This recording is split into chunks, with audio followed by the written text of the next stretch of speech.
Good morning, good morning, good morning. Welcome to another video post of Confessions of an Agent.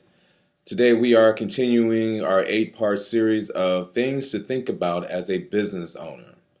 Today we will be discussing parts of insurance a business should have, or parts of insurance or things a business owner should think about when it comes to insurance.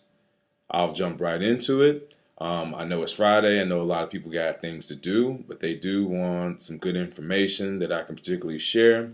I'll let you know this. I will be today at Navy Pier at Chicago's Flower and Garden Show. So hopefully I'll see a couple people out there today that will be potential policy holders with me. But let's jump right into it, as I said. So, types of liability for a business owner. Now, it kind of varies depending on what type of business owner you are. Um, let's say, for instance, you are a business owner that rents out your facility where you conduct your business. Then you're going to be a tenant, right? So, your policy will not cover necessarily the actual building itself, but your policy will cover the contents within the business. That's one piece of it. So your business personal property is going to be one policy that you're going to be needing. Then you're going to need your personal liability policy. That personal liability policy will cover the actual professional service that you're actually providing to a customer, right? So if you are a doctor, you have a professional liability insurance policy that will prevent people from suing you from taking off their arm or something, whatnot. Another policy that you would need if you have employees, you will need workers' comp, right?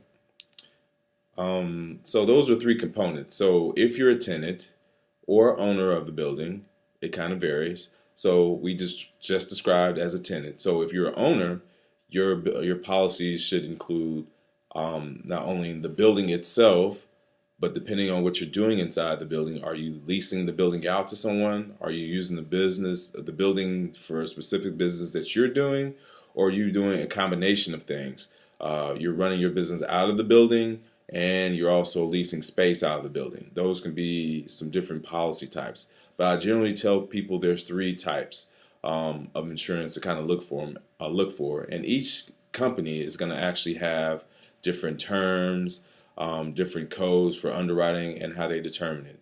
But I generally tell them it's going to be your building that's going to be insured if you're the owner, or the inside of the building if you're a tenant. So the business personal property, which is like your equipment and whatnot, that's another component of it.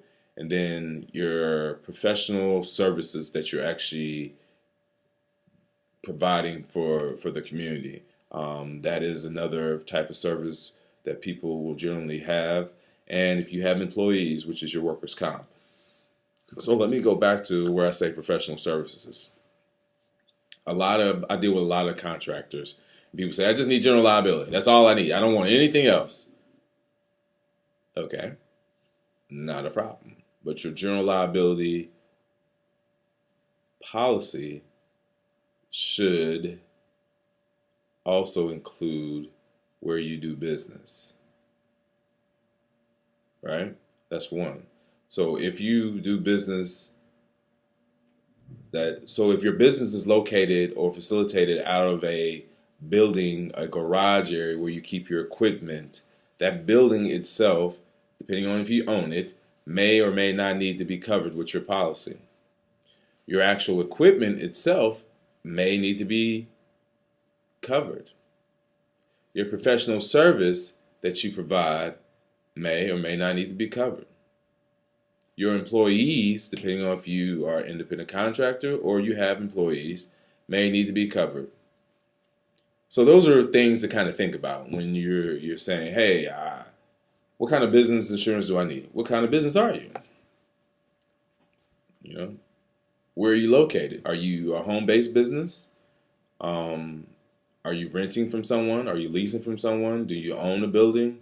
There's a lot of factors to consider. But in general, your business personal property, the building itself, depending on your situation again, your professional service that you provide, and your employees that you hire, all need to be protected. Those give you certain limits of liability to protect you and your business. So again, I just wanted to throw that information out there to you because I think knowing the types of liability that you should have for your business is very important. So I hope to see you guys at the Flower and Gardens show today at Navy Pier, and I hope to see you guys in my office. Some of you guys live a little further than you'd like to come all the way out. You don't like to come all the way out here. I understand. I do have a website, insurewithlarry.com. You can get a quote, and I can follow up with you. I've done a couple policies like that recently, where I actually follow up with people and take some additional information over the phone. I am willing to come out to your property. It's not a problem. Again, I'm here to build relationships and make sure I'm there for you and your family. Not just for you, but for generations to come for your family. As long as I can live, I want to be there for you guys. So if you have any questions, comments, thoughts, leave me a message via phone. You can go onto my website, log on to insurewithlarry.com. You can find me on Facebook at State Farm with Larry, my personal web page. You can also find me on LinkedIn, Facebook Messenger.